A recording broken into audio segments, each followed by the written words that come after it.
Hey, this is a Hakawati production. Hi, friends. It's great to have you with us. Today is a good one.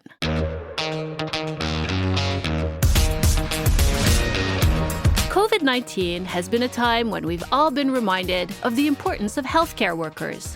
While most of us have had the luxury of working from home, doctors, nurses, and medical staff have continued to report to work every day, a place that's the very epicenter of the virus, where they're risking their own lives and those of their loved ones.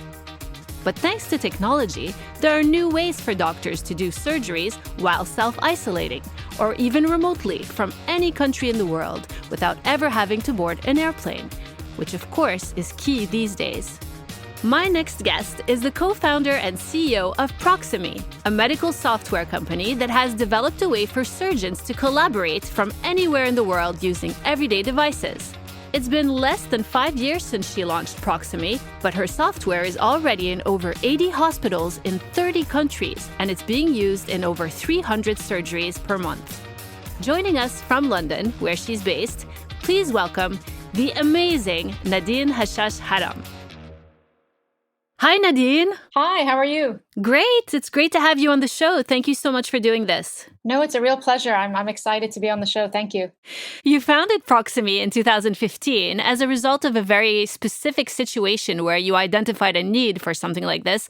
You were on a charity mission in Beirut where you were fixing cleft lips because you're also a reconstructive plastic surgeon. And I heard some Iraqi doctors were supposed to come over to get trained in that kind of surgery, but they couldn't make it because the borders suddenly closed, as they often do in this action-packed part of the world.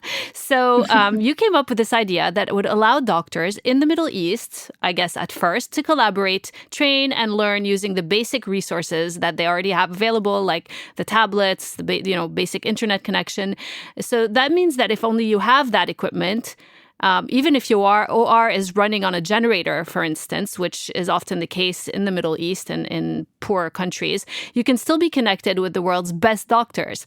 But Proximie's first kind of moment of glory came in 2016 when your software was used to fix the hand of an 18-year-old boy in Gaza.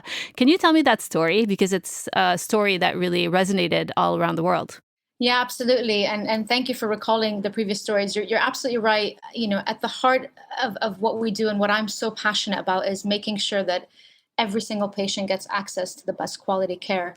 And the story I will tell you now is probably one of my proudest moments. It's one I talk about a lot. And it's one that I hope by the end of the story, you'll realize even more so why it's so important.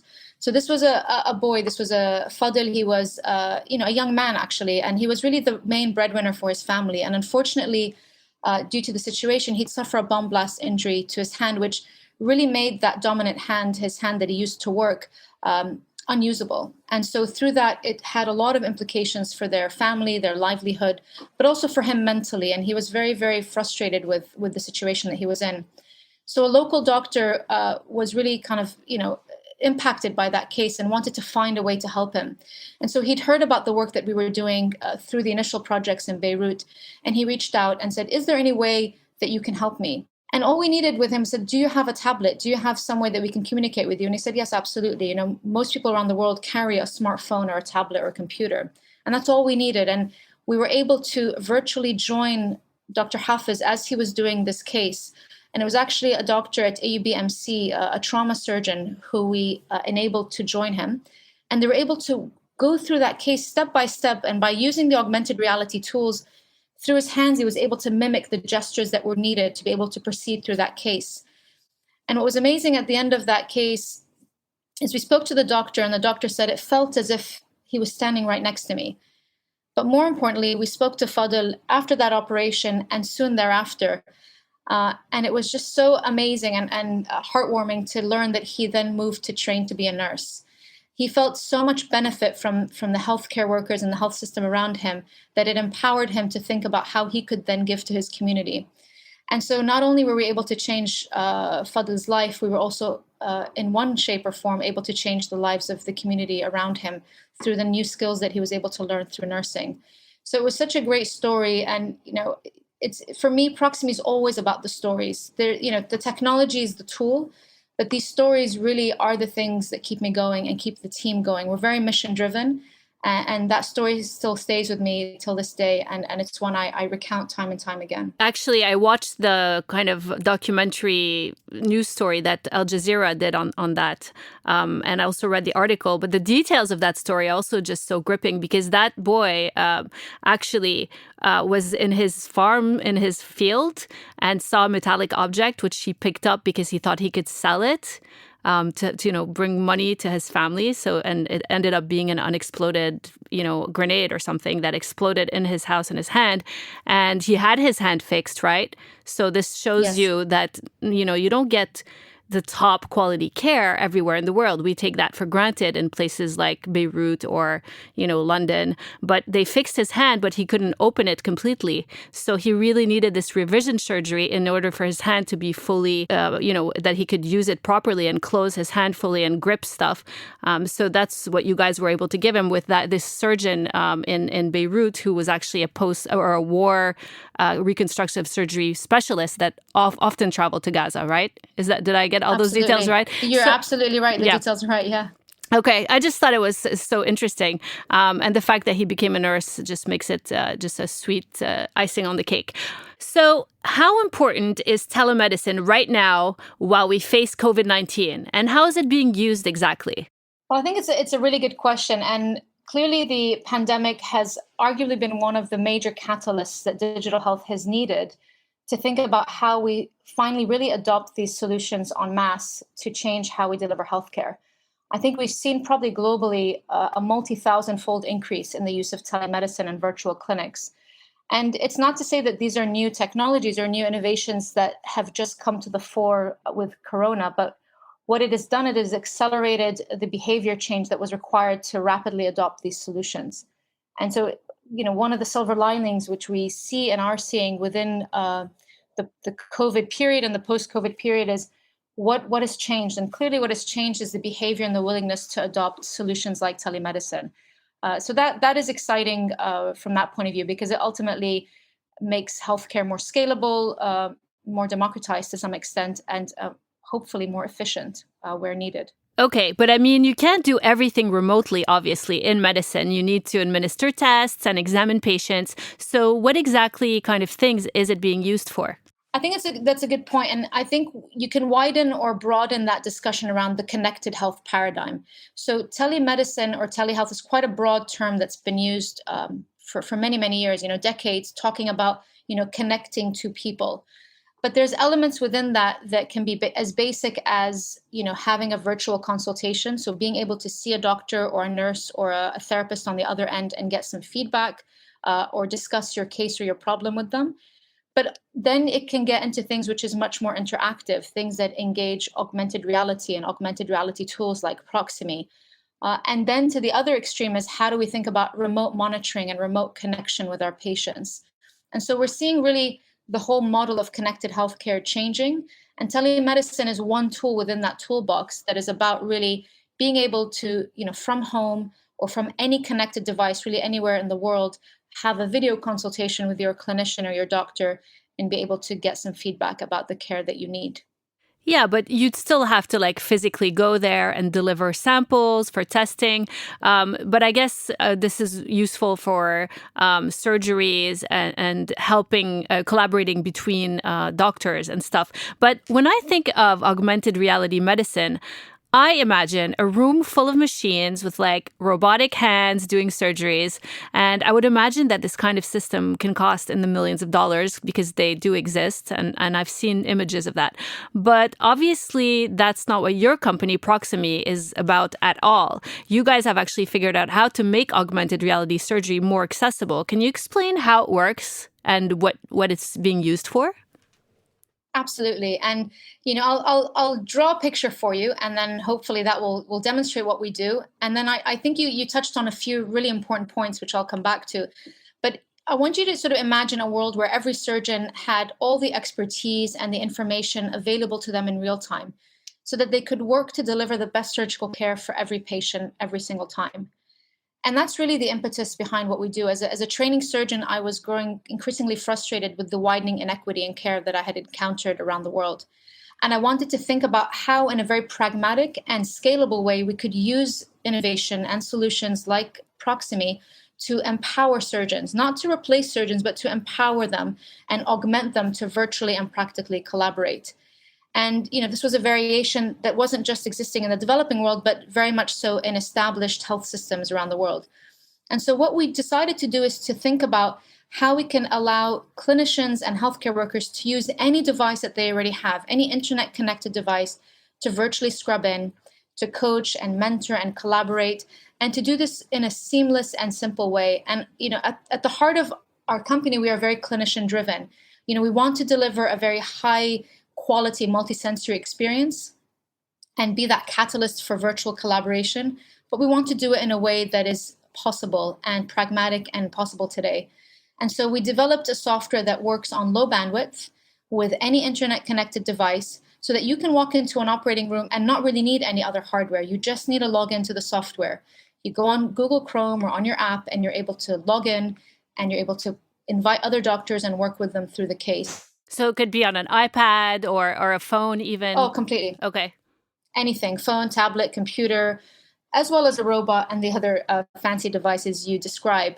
And that's what I love about this solution. It's the same solution that doctors here in the UK and in the US are using, that also healthcare workers in Ethiopia are using for ear assessments and training healthcare workers on how to manage simple problems like earwax. So it's about really bringing the solutions to drive the change that we need for variation and care around the world. So this whole idea of augmented reality surgery is really nothing new. People have been using all kinds of software, especially since we've had access to internet in developed countries around the 2010s. So what's different about Proximie, really?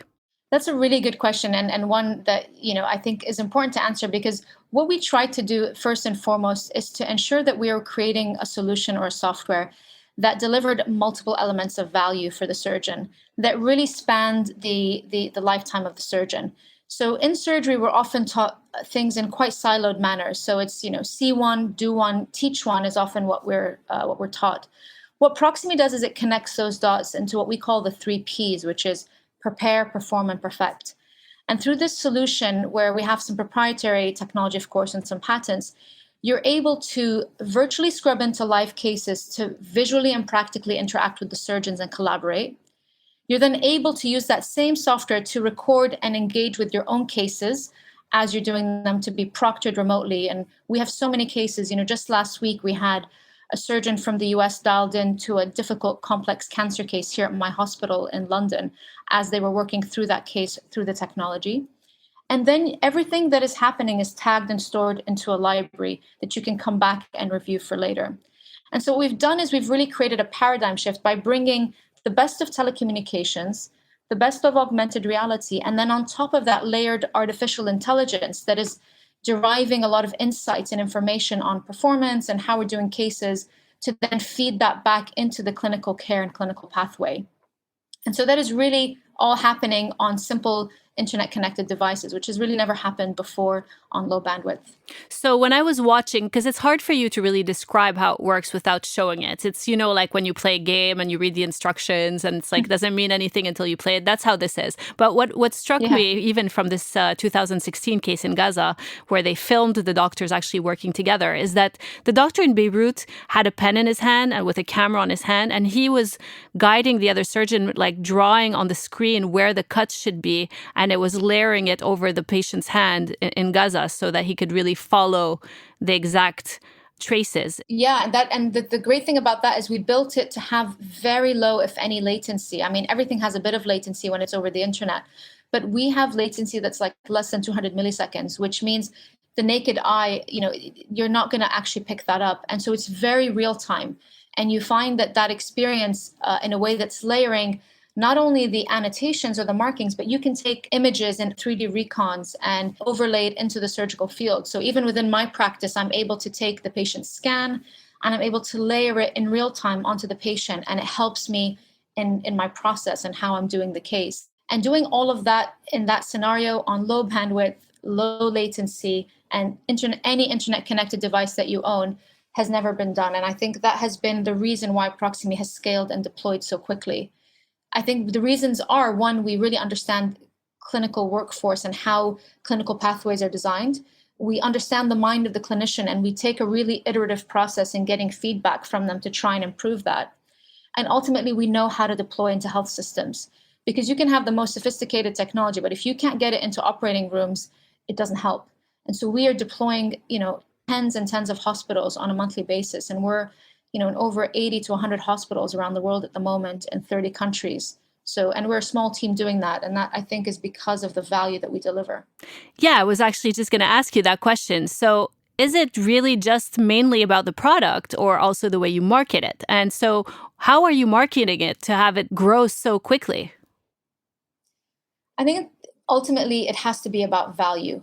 If you are showing and convincing people that the solution is bringing value and connection, value and reducing complications, and value and reducing need to travel, then people will adopt it. If you're, I think people are beyond the state of kind of hype and marketing of that sense. I think they really want to see the benefit and the proof. So that, we're very quick to demonstrate the proof, the value. We publish a lot of clinical articles to show the benefit, and we very much seek the surgeon champion. I mean, there's a great book I read a few years ago called Crossing the Chasm, and it's very much about how do you drive adoption within a population or within a group. And it's ultimately going to be about being convinced that they're getting something out of it. And we work very hard to ensure that we communicate it at that level.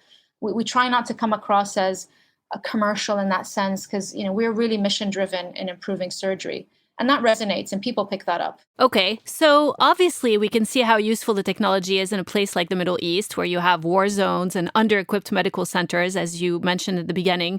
I know that last year, for instance, you guys got a multi-year contract with the UK's Royal Navy RAF field hospitals and ships, which are all around the world, which is really cool. Is that right? Yeah, we went through quite a competitive tender with the UK military, so the Ministry of Defence. And we competed with a lot of the big sort of tech giants. And we were successful in that tender for many reasons. But ultimately, it was because of the scalability, the security that we had built into it from a compliance point of view, and also the simplicity. People want something that you can almost put in a backpack or a rucksack and take out into the field. And that has been a very exciting partnership for us. And it's already been tested and used in Oman and Safe Syria and one of their camp hospitals. And they continue to work to deploy that more globally. So it seems like an ideal product for those kinds of situations. But how is it being applied in other countries around the globe, in regular medical centers and hospitals? And how does it compete with the systems they already have in place? What advantages does it bring to them, who don't really need to have this ease of portability? Maybe they have other things that are important to them. Yeah, and you're absolutely right. And I think the first and foremost, variation in access and care isn't a problem that's siloed in the developing world. We see it here in the UK, globally, around the world, in the US and Europe.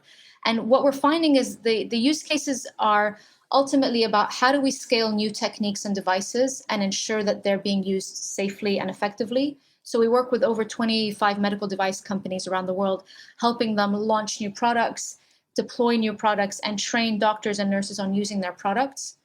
We also work with surgical societies and associations who are trying to really think about better learning experiences in virtual learning and virtual connectivity. So we just signed, for example, today we're announcing a partnership with ASIT, which is the Association of Surgeons in Training. That's 3,700 surgeons around the country who will be Proximie users as they prepare, perform, and perfect their skills. But also it's about delivery of care. And as you know, health systems are to some extent centralized. So you may have a big teaching hospital that offers a lot of services, and you may have some peripheral hospitals that don't have all the specialties on site. And traditionally, patients have had to travel back and forth, or doctors, to try and deliver that care. Or sometimes, unfortunately, they don't have access to that care. And so what Proximie is doing is helping deliver and deploy that care to those centers. And we work with a lot of health systems here and in the US to do that as well. And the way I often describe it is we're crowdsourcing all the expertise to the platform, and then we're exponentially transmitting it to wherever it's needed. Well, congratulations on that great news. That's super exciting. And thank you. I'm really happy for you guys. So technically, you could also use Proximie like in space, right? How does NASA usually do surgeries in space? And because obviously astronauts are there for months at a time, and I'm sure sometimes they, have nicks and cuts or, emergency situations. Do you know how they do surgery now? And have you thought about like getting in touch with like Elon Musk at SpaceX? Because I feel like you guys would be perfect for them. It's really interesting that you mentioned that. We have been having some discussions around that with some of the space agencies. But at this stage, not much I can announce now, but definitely we've been having some discussions around that.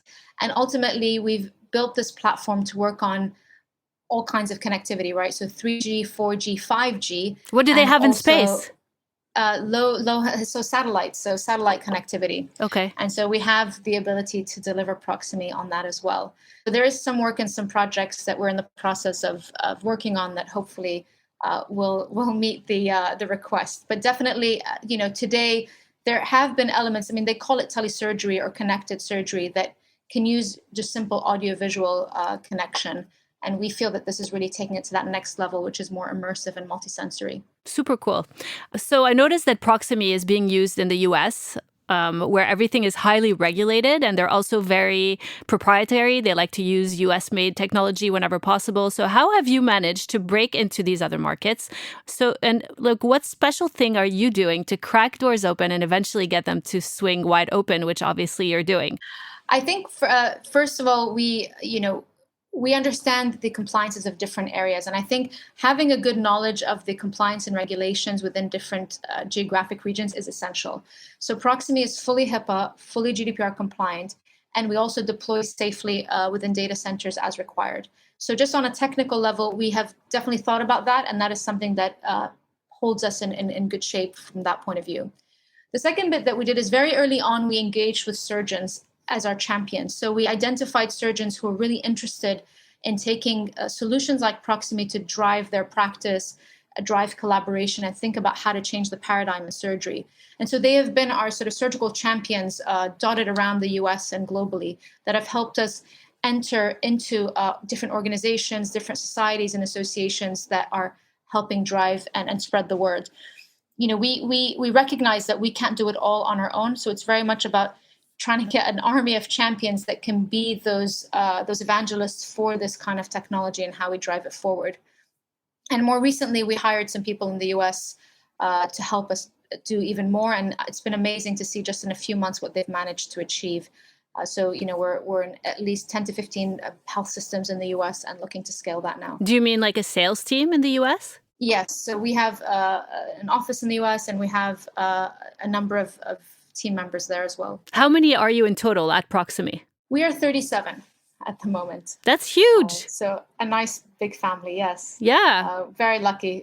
Honestly, I think, it's all about the team. These amazing solutions need the right team and the right people to deliver them. And I am very lucky every single day for every single person at Proximie that works with us. So it sounds like your edge really is kind of the ease of use and the accessibility that makes it really easy for people to adopt. But that's what I'm getting from it anyways. We know that technology in general is kind of on fast forward right now with COVID-19, but what about health tech? Is there like a spike in interest from the finance sector? Because this is an important part of, everything you're doing in terms of growing the business. Are investors more interested these days? Absolutely. And I think this is really health tech's time. There are so many different sectors often that investors are looking at. And of course, each of them have their risk benefit levels, and each of them, have an appetite for which sector they want to invest in. But ultimately, what we're seeing is some of those really more difficult sectors like health and health tech, they're slightly more complex just because of the different stakeholders often engaged in them, are definitely getting a very good push now. And COVID, the silver lining in it is that it has really kind of blown the doors open to say, we need to drive these innovations forward. We need to deliver a lot of these digital solutions that are going to help us deliver care where travel is limited, where physical proximity is limited. And there's definitely been an interest from a lot of investors to invest in this space. And I think it's fair to say from at least the discussions I've had with investors, despite some of the economic challenges and portfolio challenges, they are still looking at new investments. And health tech is definitely one of those sectors that they're looking at. Do you still practice as a surgeon? I do. I am very passionate about the care I deliver as well to my patients. So my clinical practice is mainly based around breast and pelvic cancer reconstruction. And I still practice a number of days a month. Okay, that sounds like a very intense lifestyle right now. But you grew up in Lebanon.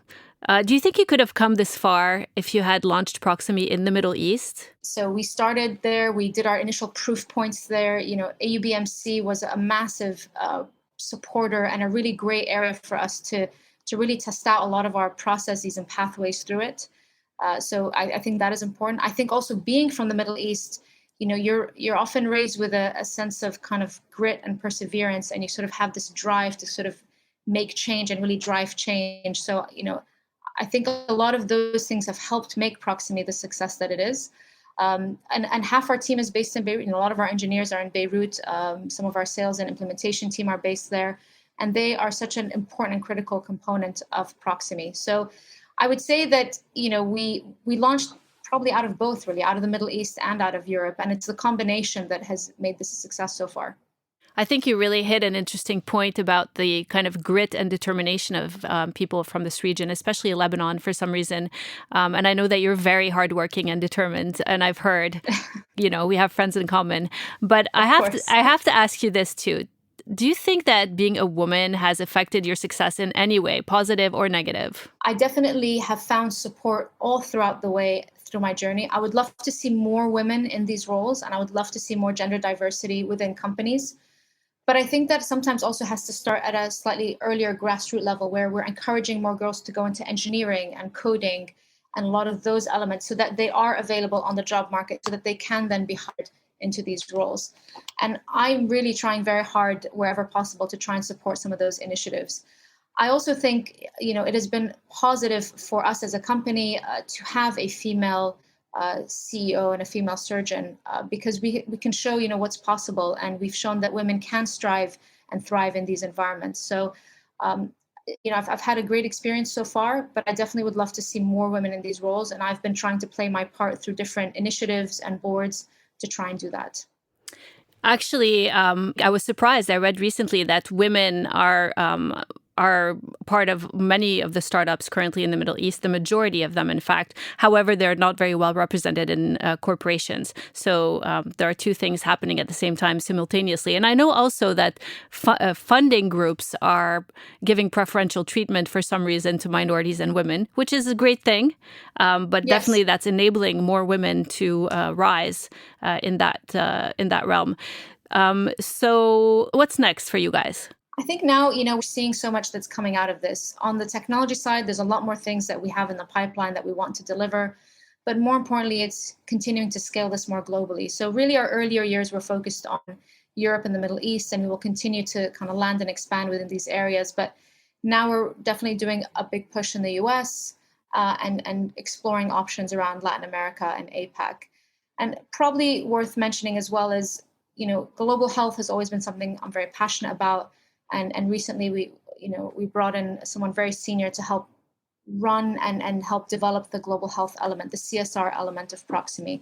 So we hope in the coming years we'll continue to see more scale and more usage in the developed world, but more of that as well in the developing world. So we're looking at projects in Kenya at the moment, and hopefully those can add value to those regions.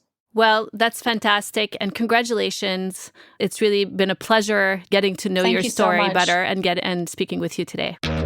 That's it, you guys. I hope you enjoyed the show today. If you did, even just a little bit, be sure to subscribe. Also, I know that no one's really in shopping mode these days, but be sure to check out my TMR accessories on our website, themensroom.show. Everything there is handmade in Lebanon, including the leather and silver shark tooth necklace that's molded from an actual prehistoric shark tooth, made in collaboration with local craftsmen. So that's a great way to help support small business in the region and in Lebanon, and also to show off your incredible sense of style. See you next time.